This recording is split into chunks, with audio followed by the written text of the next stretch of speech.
അച്ഛാ എന്തോടാ അച്ഛൻ എന്തിനാ അമ്മേനെ കല്യാണം കഴിച്ചേ? വേറെ ആരെയും കിട്ടാത്തോണ്ട് കിട്ടിയതാടാ. നീ ഇപ്പൊ എന്തിനാ അങ്ങനെ ചോദിച്ചത്? അതല്ല, അമ്മേനെ എങ്ങനെ കിട്ടിയേ?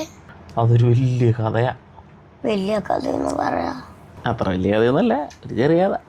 പെണ്ണൊന്നും കിട്ടാതെ വിഷമിച്ചിരിക്കുന്ന അച്ഛൻ.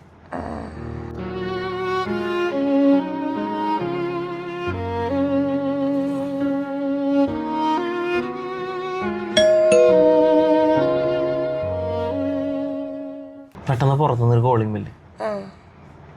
തുറന്നു നോക്കിയപ്പോ ആരാ?